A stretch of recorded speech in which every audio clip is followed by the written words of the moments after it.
Welcome back. This is Doom with Dungeons and Doom Biscuit, one half the creative team behind DungeonSwag.com. And now we're going to paint up this alien terrain, these stalagmites or whatever.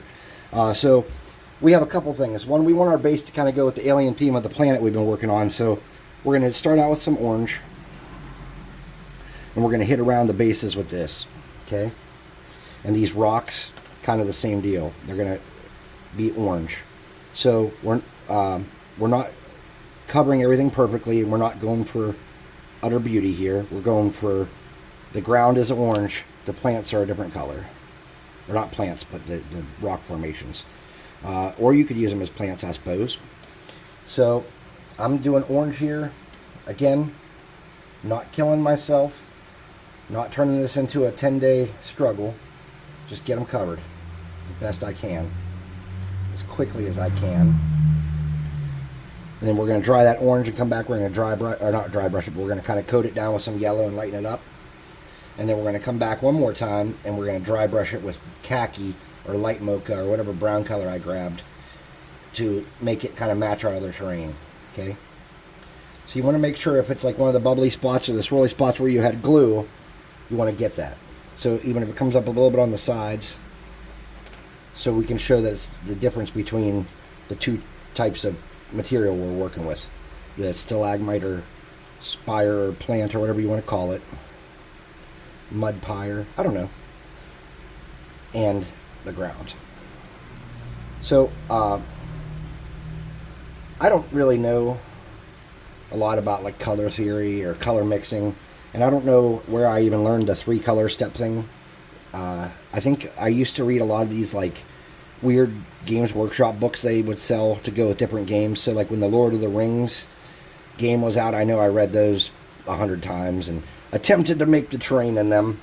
This is back when I would spend like weeks on one piece of terrain, and everybody would come to D&D, and I'd have like a bunch of cardboard boxes with tape on them painted black or brown and like 2 nice pieces of terrain.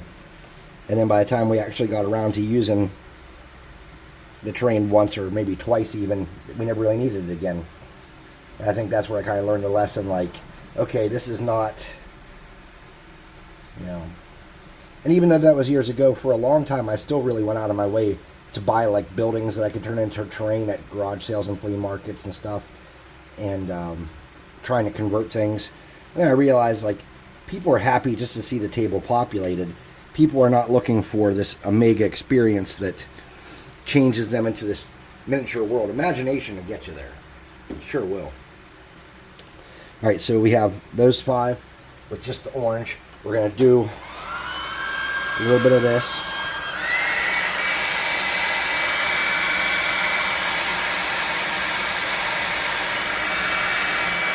Get those drying.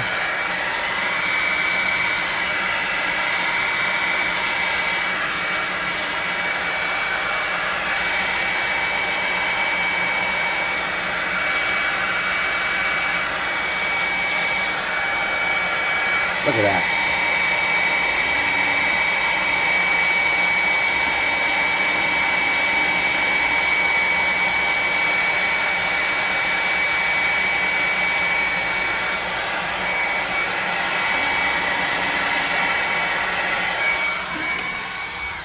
I dread what people are saying behind my back about my constant use of this blow dryer. I had some people smarten off about it, and I wasn't overly concerned, but as we go on in time here, I'm like, oh man, people are probably dragging on my use of this. It's getting out of control. Alright, so wipe off some of the paint. Splotchy coverage at best. You do not have to get every part, because we want this to look like our other terrain we did. It doesn't have to be perfect, but we want it to match some. We want it to look like it fits in with it.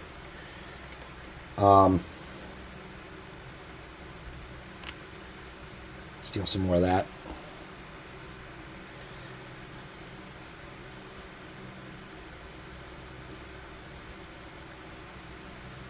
And if there's some of this that's still wet, that's fine. Just blend it together, make a different shade. Oh, I'll be cleaning this table again. So we're just, again, not perfect, Just get it in there. You can still see the brown underneath. That's okay. We're going to toss a wash on these maybe. Maybe not. We'll see.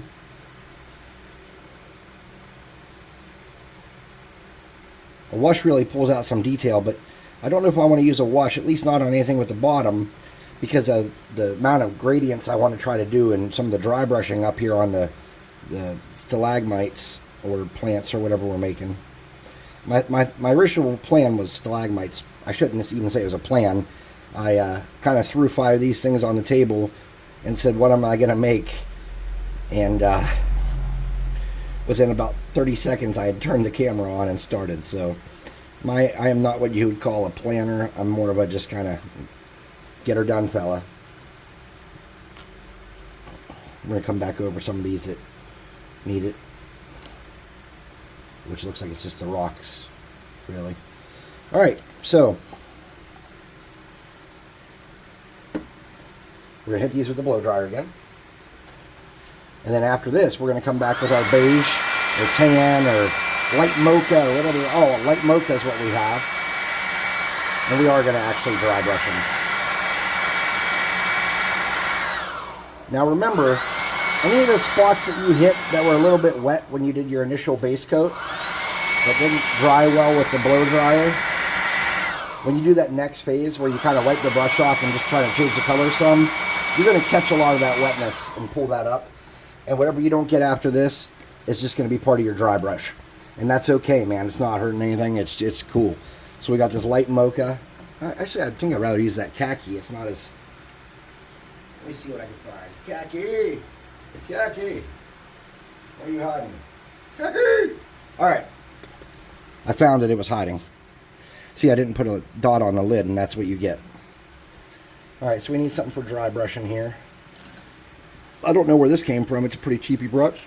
It might work. Oh, that one's the one. So we're going to get that. Come to our cardboard here. We want to get a lot of that off. And if you have some dark brown paint that's dry right there, or some chestnut or whatever color that is, that'll really help your cause. So we're coming to this guy here. And we're going to start hitting that brown. Now, I'll tell you, around the edges of the base... That's not quite enough paint on there, believe it or not. Around the edges of the base, we just kind of want to catch it every so often. It doesn't have to be perfect. But on the rock, we really want to lighten that up and take away as much of that orange and yellow and leave that as like the underneath. We don't want it to look like fire, okay?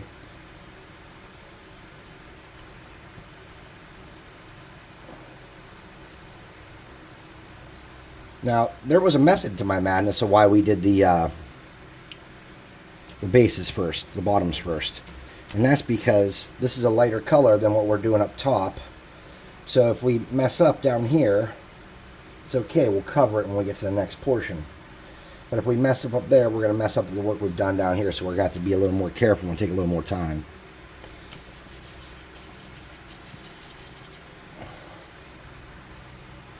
Now I start using... painting my cardboard before I use it for that, to get the look I want, so I can see that. That actually, I've seen that in the past. I didn't really think about it until now, but that actually works out pretty good. Remember what I said here about these. We're going to get that rock really good because we don't want it to look like it's been on fire. We want it to look like just kind of like a natural orangish glow, that or not glow, color that's part of the rock formations. Something that's non-terra, non-earth colored. I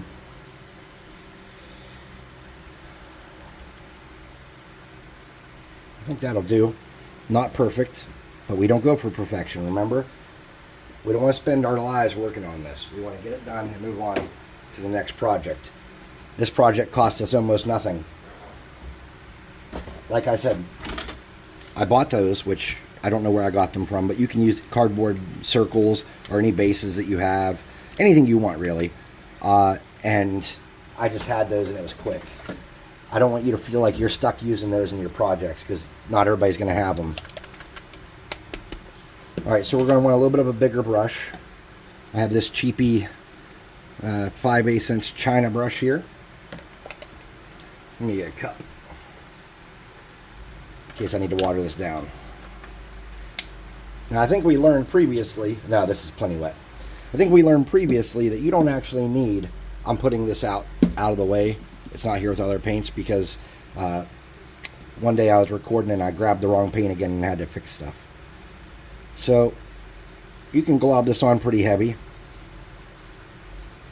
Just make sure you spread it around and get it in all the cracks. And when you get big globs of it that are not going to dry easily, you want to kind of work those around to get coverage. See, I already got some on the rock there. Not a problem. It's not going to ruin this. We'll just have to throw it away, that's all.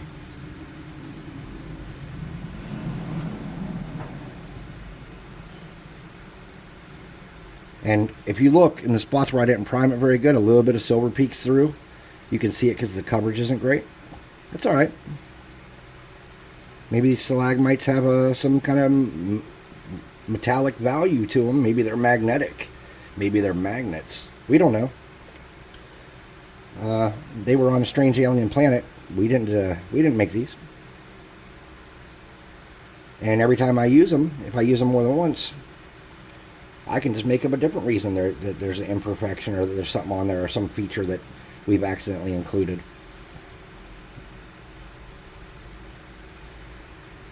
That's alright, man. It doesn't matter. Not a bit. Just get it going. Paint them up. Look at that. Pretty blue. This color is called Admiral Blue.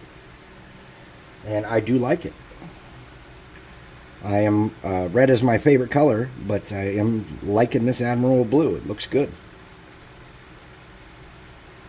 Looks very, very good. My wife's favorite color is blue. My second oldest son's favorite color is blue. And my youngest son's favorite color is blue. So in my immediate family here, my dad, his favorite color is blue. We got a lot of blue lovers. Now, I didn't want to be your standard blue lover, so I am the oddball. I'm the red lover.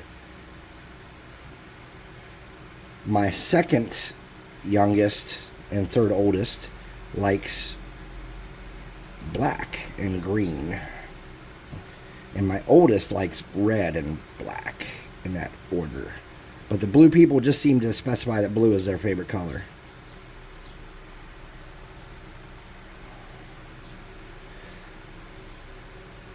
I saw an interesting Chuck Norris fact today. Did you know that Chuck Norris can rub two fires together and make sticks? It's true. I read it on the internet. Can't really debate that. Unless you can sit Chuck Norris down and prove otherwise, we will have to accept that as one of the lesser known scientific facts of our day.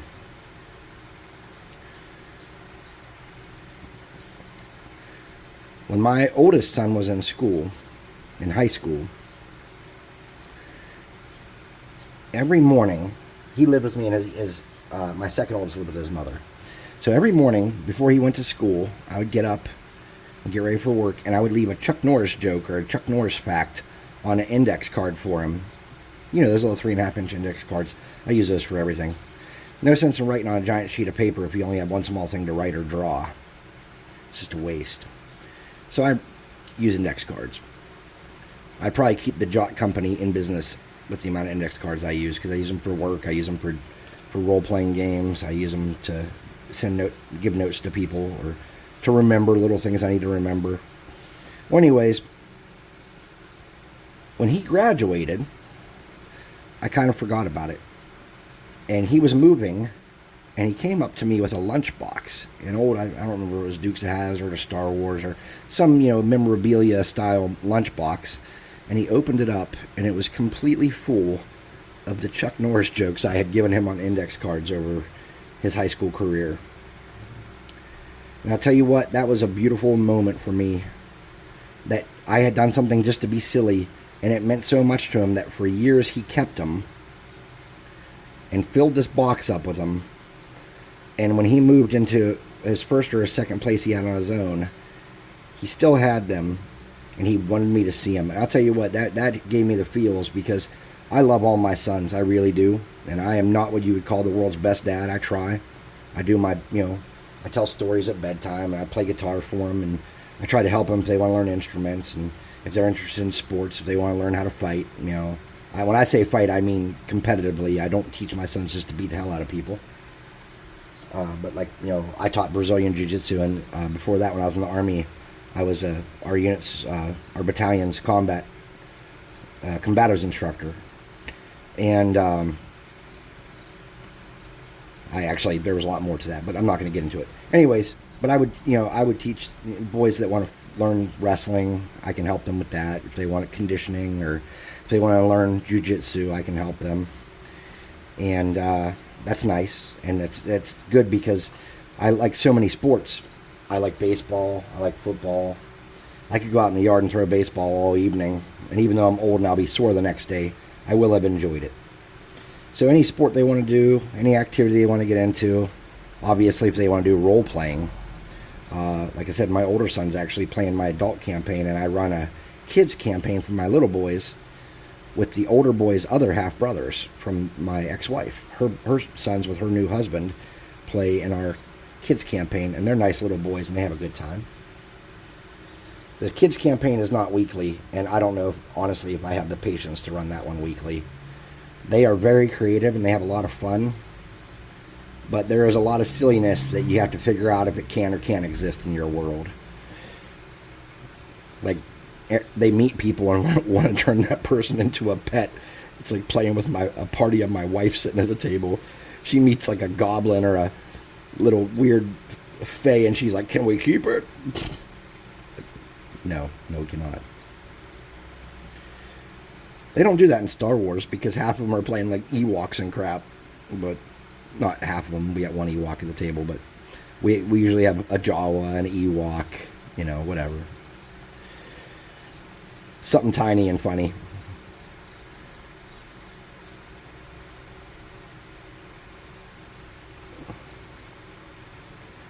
All right. Let me get down to that. Remember I said about putting the glue down the middle so you don't have gaps? This is where that payoff comes in, because if you'd have had those gaps, you'd have been in a world of suck.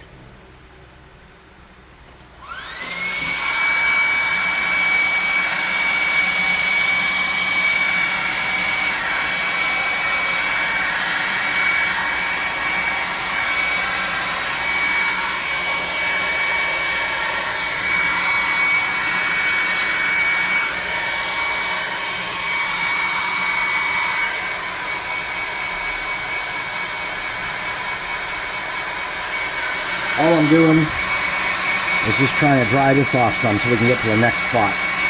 And remember what I said, if there's some wet spots or some spots that you missed, that's going to be okay, because when we try to bring the color down a shade, we will remove some of that excess wet paint. So don't panic, don't worry if you don't get it all. What's really good is if you don't have a whole hour to sit down and craft,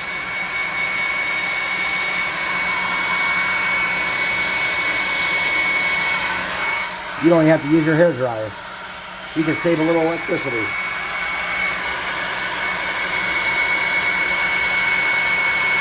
There's a valid question about being a hypocrite right there. Chris, you're an environmentalist. You even do it for a job. It's like your thing. You love the environment. But you'll use electricity all the time. Well, plot twist. I am also a human being, and I am not patient. And I like time management. So, next step is we're going to bring it down a shade with this Award Blue. So, we need, bam, it's purple, it's pink, there's some green, it's the Nebula Dollar Tree makeup brush. Yes. And we don't want to wipe it all off, okay? Let me move some stuff around here so you can see better. We don't want to wipe it all off. We want to leave some on there, okay? And see how there's still some wet here? That's okay. We're just going to let it blend. We do not want to go all the way down to the base with this step if we can avoid it, okay? Getting a little bit down on there is okay, but we don't want to really darken up the bottom, because the plan I have is for the bottoms to be darker and for it to get lighter in a gradient as it goes up.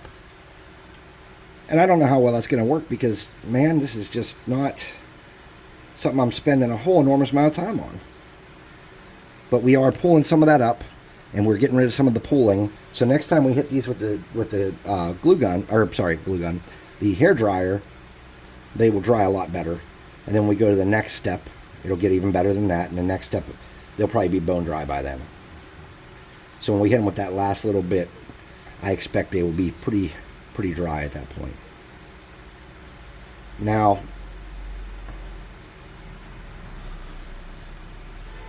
you could really, at this point, just do some touch-ups on the bases where you have screw-ups and call it a win. We're not going to do that right here, but you could do that. You know, that would be too easy of a process to say, yes, that's what I wanted, and let it go. And you don't have to use these colors either, guys, girls, and everything in between. There's no rule that says you have to follow these colors, even if you're crafting just like me, or if you have an idea that you took from what I'm doing and you're doing your own thing with it. Don't hesitate to change colors or do things that fit your world. Maybe your world doesn't have a weird orange dirt color. Maybe your world has a greenish and something else. I don't know. You kind of got to find something that gradients to an extent, but yeah, your world could be different than my world. So don't let my world control your creativity. We're just using this because it's on this video, because this is what I kind of already have this planet that they're going to be checking out. And I showed you guys in some of the other videos some of the terrain and the battle map for that planet. We haven't actually gone there yet. This Saturday was awesome. I had so much fun. I really didn't want to quit, but I had stuff to do on Sunday. I could have played all night, man. And usually when I'm running the game, which is like 100% of the time almost, I don't want to go all night. All right, so that was the award blue. And we're going to set that off to the side. I don't think we're going to need it again.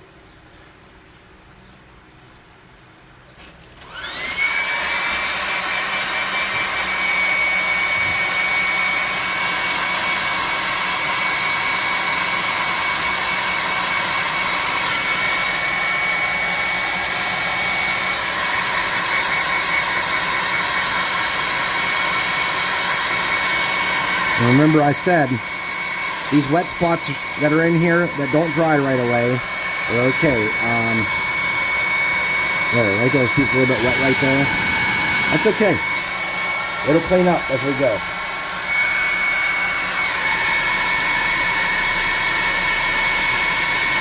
Each time we bring this up a layer and pull some of that wet onto the brush with whatever we're working on, there will be some blending, and then it'll dry nicer the next time through.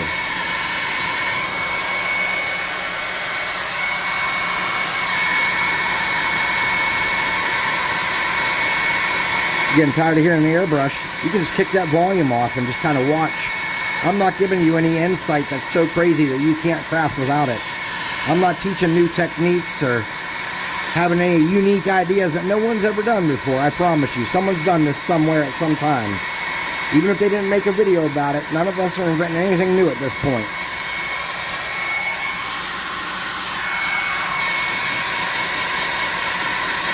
Changing the scale of something or one material in your craft or how accurately something's cut is not going to make you a new craft. Everything you do is something somebody's done. And I'll tell you, if you were in the 90s, if you were in some of the Yahoo groups that existed back then when that was still a thing, you would realize that none of this stuff is new, because anything that was remotely newish, that's when it became new. That was a weird time in crafting. Well, the internet just kind of was exploring that stuff, All right, so again, we're taking this color here is turquoise. It's that apple barrel. And we're not going to come all the way to the bottom. We're going to come, try to avoid the base of these completely now with this new color. Okay? So we don't want to go down to the base, because we're kind of working a gradient where it darkens as it goes up.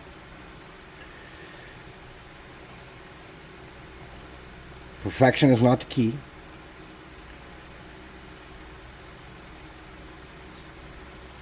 Okay. Starting to look pretty cool, right? For something that cost whatever these little bases were and a little bit of hot glue, I'm happy. These are going to work just perfect for what I want. I just want scatter. I don't know what I'm going to name this video. What about ugly stalagmites for your TTRPG?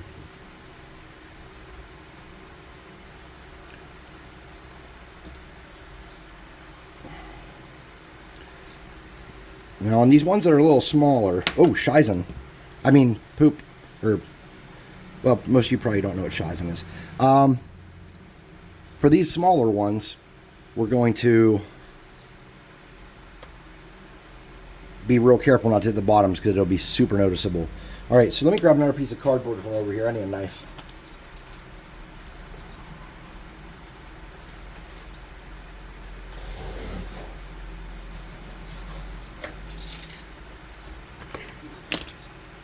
So we're going to lighten this up again. That cardboard we just used can be dried off and used again at a later time. We're going to switch brushes.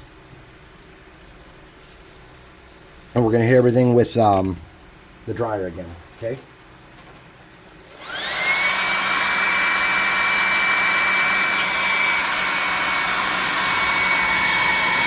You gotta see, it's going to look all right.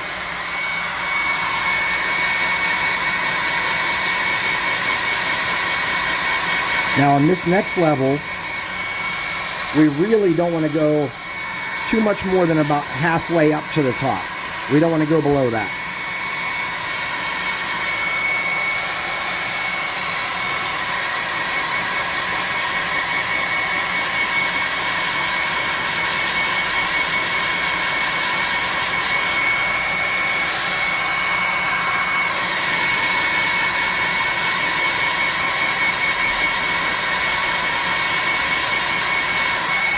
Okay.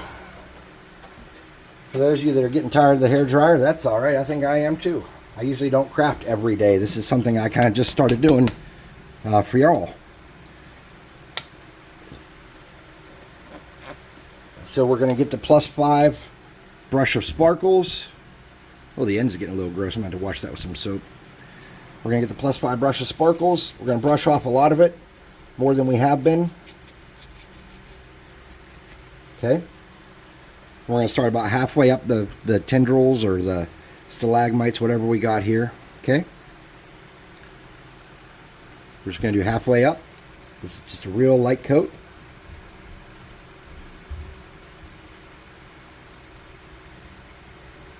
Okay. We're not changing the whole color here. We're just doing about halfway up, lighten it up one more step. We planned this. This is how we wanted it to go. I hate to even get more paint on the brush at this point, but it's not sticking. It's not enough. All right, we're going halfway up from the bottom. Well, you know what I mean. We're going halfway down because we're not doing the bottom at all. Okay. That. Lighten them up. I am not like a super talented painter if you have not caught on just yet. So we are not using talent to make these look good right now. We're using a magical natural effect that just kind of happens. This is not talent. See that? Looking all right, dudes. Dudettes. Whoevs. All right, I hate to do this, but we got to get a little more paint. There we go. Lighten those up.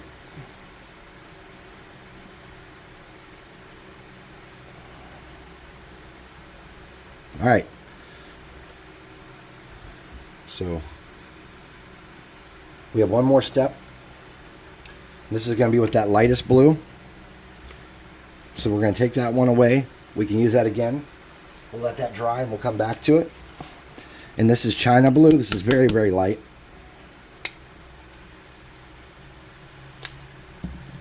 So here's the deal. We're going to get our China blue. We're going to spread it around on our brush the best we can. Okay. And we're going to hit the very tops all the way around like that. See? Make it light. Just the tops. Very lightly. Got a lot on there still. Probably going to have to throw these away now. There we go. Just the tops. Maybe the... Okay.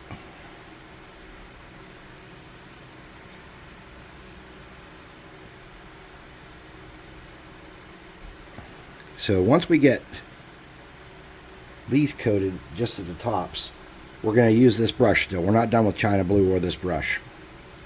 Okay. Just the tops looking light. Try to make it the same all the way around there the best you can. The best you can, not perfect. Oops. So now we're going to try to get all the paint we can off this brush. And I'm using the edge here to kind of dig at it and fanning the brush by smashing it with my hand. I'm trying to get as much as we can off. Then we want to kind of test it. Okay, see, it's barely catching. All right, we're going to come back very lightly, hit the whole thing, just touching it, just barely touching it. So it's just catching a couple little raised up spots here and there. Okay, if you overdo this, everything we've worked for to this point will be wasted. We will have to throw them away. We'll toss them right in the darn garbage. We don't want to overdo it. We don't want to lose our gradient. We just kind of want to tie it all in together so it doesn't look so drastic from one end to the other.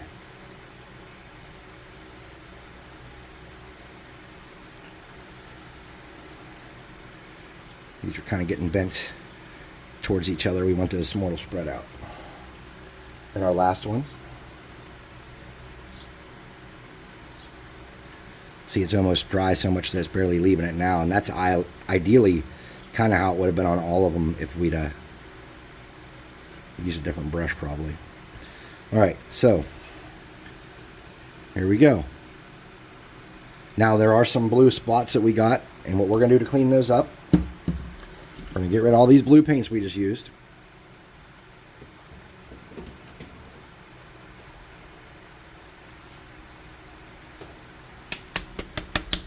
We're going to get that darn light mocha out that we didn't use earlier. That it's like a pinkish almost, I think.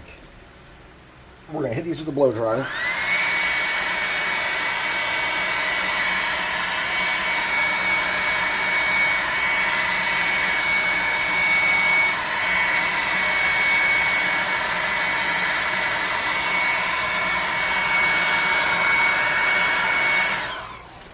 We're going to get something small, a smaller brush,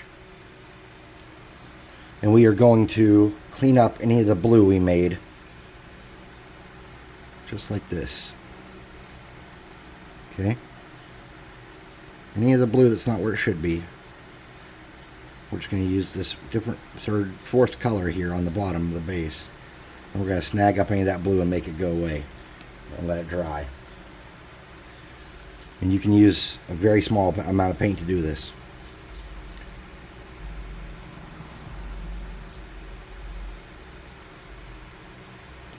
Cover up all the blue mistakes. Now, if we had been a better painter, and by we I mean I, we possibly could have avoided any of this blue overspill. But I knew it was coming. As careful as I tried to be, I knew. I knew I was going to do it. And that's alright. Again, we can either leave mistakes, we can fix mistakes, but we can't go back and change them.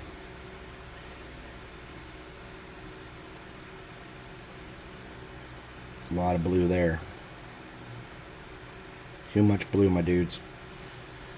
Let's hope these look nice when we're done. We get that clear coat on there, make them look all pretty. That's a lot of paint. Get all your blue over paint. Just clean it right up. It's not part of the design, man.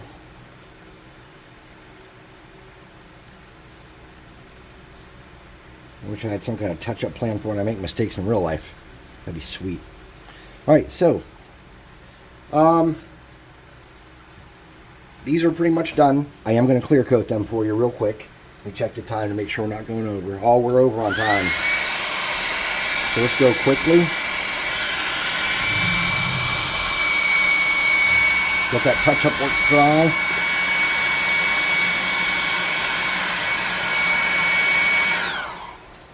Okay, so if you don't have rubber gloves and stuff when you're doing spray painting and stuff, there's a trick I use.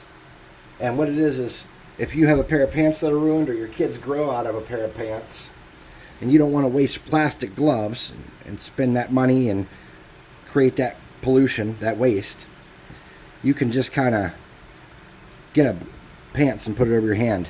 And when I do this stuff, when I prime this stuff, let me show you something.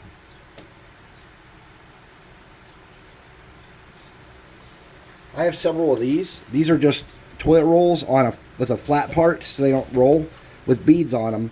And when I prime this kind of stuff, I just glue them with a little dab of hot glue, and then I hold this with the pants and do all the psh. So you can do that too, and it's you're not creating waste. And when these pants that are already ripped and ruined and stuff that your kids can't use and they're not in good enough shape to give to someone else, when it gets to that point, you can just say, oh, well, now I have a new sleeve. And when this gets so nasty that you just can't bear to use it, throw it away. Don't put it in the washer with your towels that you're sneakily using behind your wife's back.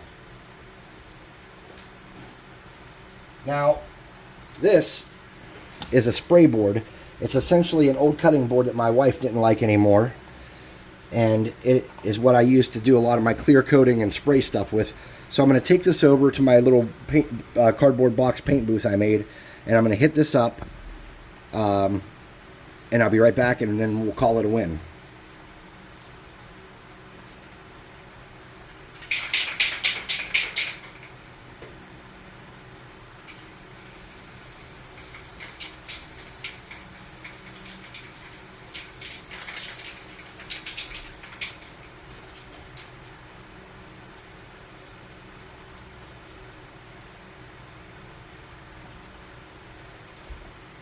All right, here we go. We're at about probably close to 40 minutes, I'm guessing.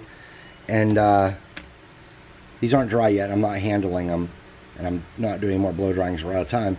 So we got a couple bases that have a rock that you can put a miniature on, and we got a couple of these that are good for breaking up line of sight and adding some depth and elevation to the battlefield.